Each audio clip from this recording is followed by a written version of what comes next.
54వ కీర్తన 4వ వచనం. ఇదిగో దేవుడే నాకు సహాయకుడు, ప్రభువే నా ప్రాణమును ఆదరించువాడు. దావీదు చాలా కష్టాల్లో ఉన్నాడు. అతన్ని చంపాలని సౌలు రాజు వెంటాడుతూ ఉన్నాడు. అతడు ఒక స్థలం నుండి మరి ఒక స్థలానికి పారిపోవలసి వచ్చింది. అతడు కెయిలాలో భద్రంగా ఉంటాను అని ఆశించాడు. కెయిలాలో ఉన్న మనుషులకు అతడు సహాయం చేశాడు. కెయిలా మనుషులు కృతజ్ఞత గలవారై అతనికి సహాయం చేయుదురని తలంచాడు. ఇప్పుడు సౌలు కెయిలాను పట్టుకొనుటకు వచ్చున్నాడు. కెయిలా మనుషులను అతడు నమ్మగలడా?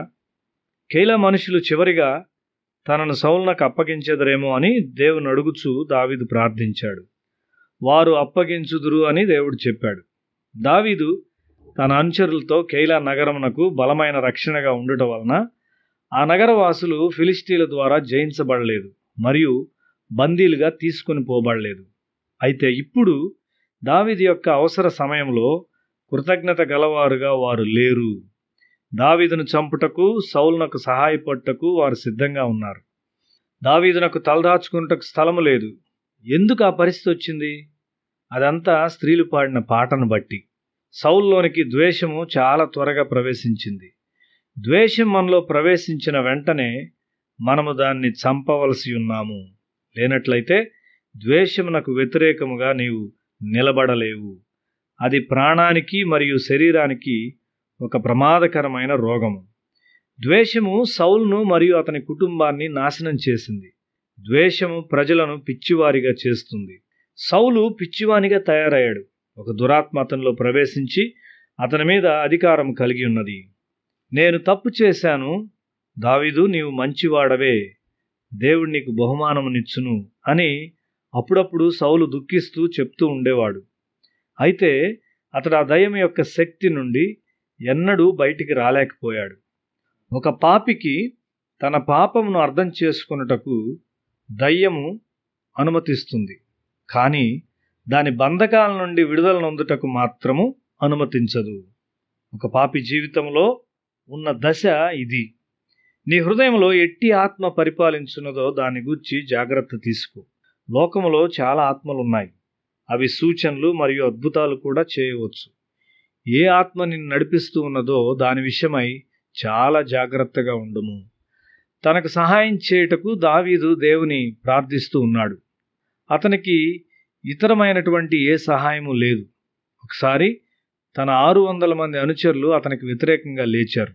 అప్పుడు దావీదు తనను తాను ప్రభువులో ప్రోత్సహించుకున్నాడు.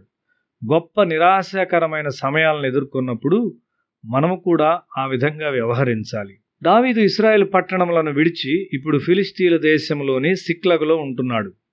దావీదు ఈ స్థలంలో 600 మంది తమ భార్య పిల్లలతో ఆశ్రయం కలిగి ఉన్నారు. అయితే ఇక్కడ కూడా దావీదును దుర్ఘటనలు వెంటాడుచున్నట్లు కనబడుతూ ఉన్నది. కొద్ది కాలం వ్యవధిలోనే సిక్లగులోని సమూహం మీదకు అమాలేకీయులు అకస్మాత్తుగా వచ్చి పడ్డారు. వారు భార్య పిల్లలను చెరతీసుకుని వెళ్లారు. పాళెమును ధ్వంసం చేశారు. దాన్ని తగులబెట్టి పారిపోయారు. శత్రువుల జాడ మరియు వారు వెళ్లిన దిశ తెలియక దావీదు అనుచరులు విచారంతో నిరాశతో మునిగిపోయారు. చివరికి వారు దావీదును రాళ్లతో కొట్టాలని మాట్లాడుకున్నారు. ఏ మనిషి అయినా ఇటువంటి పరిస్థితిలోనికి రాగలడు. దేవుడు నాకు సహాయకుడు అని దావీదు చెప్పాడు. తన తండ్రి మరియు తల్లి తన నుండి వేరైనను దేవుడు తనను విడిచిపెట్టడని అతడు భావించాడు. ఏ భద్రత మీద నీవు ఆధారపడి ఉన్నావు?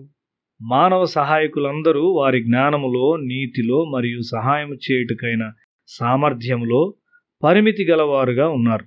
కొన్నిసార్లు మనము ప్రమాదములో కూడా జాగ్రత్త లేని వారముగా ఉంటాము. దేవుడు మాత్రమే మనలను కాపాడగలడు. మనం ఎల్లప్పుడూ దేవునితో ఉన్నామా? యేసు చేతుల్లో మాత్రమే మనం భద్రంగా ఉంటాము. తన ప్రయాణాల్లో ఒకనాడు సుందర్ సింగ్ సూర్యాస్తమయ సమయాన ఒక అరణ్యంలో నిలిచిపోవలసి వచ్చింది. అది చలికాలం. తానెక్కడ నిద్రించాలి?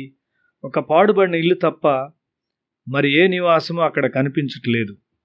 ఆయన నిద్రించుటకు పరుండినాడు. ఆయన రాత్రి బాగుగా వెచ్చదనాన్ని అనుభవించాడు. ఉదయకాలాన ఆ వెచ్చదనం ఎక్కడి నుండి వచ్చిందో అని చూచాడు.